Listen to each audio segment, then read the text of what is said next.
Heroin can be cut or mixed with almost anything to increase its potency or to make it stretch. Dealers use everything from baby formula to battery acid residue.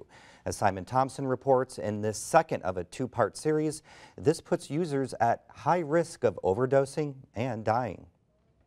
10 years ago, when Aaron Dietz was working on the Hamilton-Boone County Drug Task Force, cocaine was his #1 opponent. That's what we do. Target drug dealers, repeat offenders, and those who are trafficking various drugs. Cocaine usage in the US has dropped by half since 2006, and it's continuing to decline. But heroin has picked up the slack. Recent numbers show usage has increased 44% since 2007. It's become heroin in the heartland, if you will. Rural communities, middle, upper class. Dietz says dealers will cut their heroin with whatever they can get their hands on to stretch it out. So depending on how much they cut it, or they call it the street term of stepping on that heroin, they can take a small amount of heroin and double it and double their profits.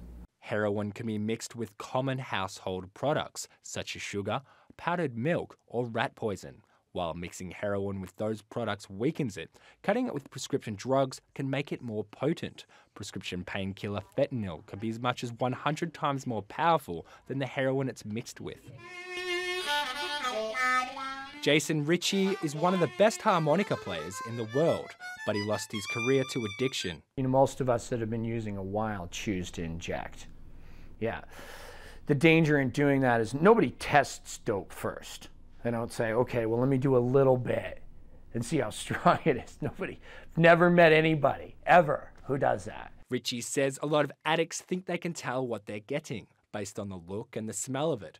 But really, it's not until someone overdoses and dies that they find out just how potent it is. When somebody overdoses, everybody in town wants to know where they got it from. But not to stay away from it, to go get it. Because that's obviously the good shit.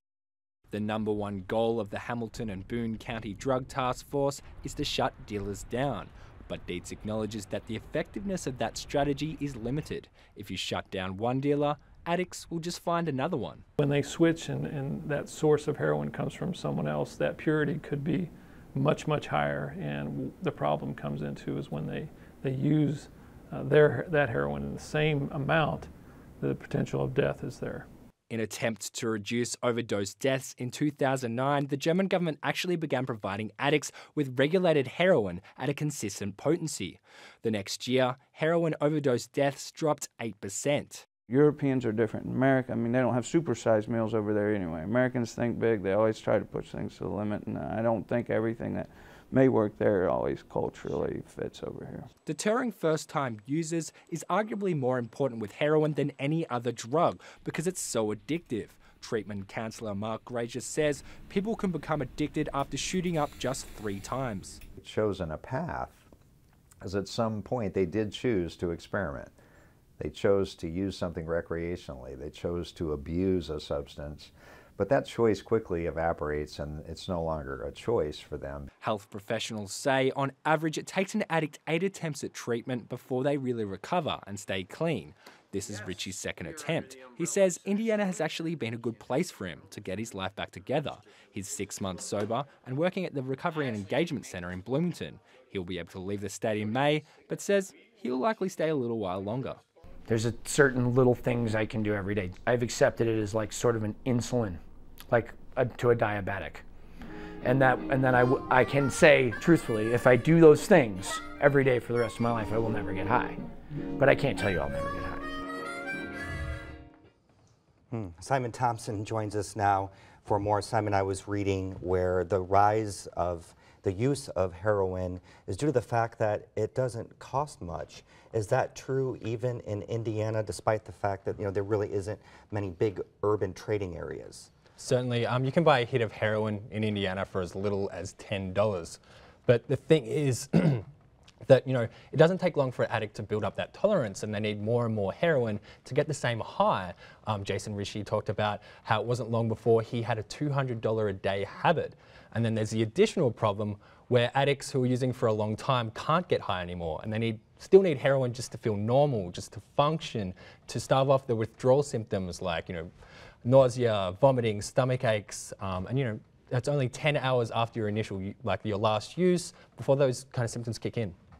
Indiana lawmakers are acknowledging the growing rate of heroin use in Indiana. In this most recent legislative session, we've seen them add heroin protection for heroin users in the Lifeline law. Can you explain that a little bit? So first responders, police officers are being equipped with a heroin antidote. It's called naloxone.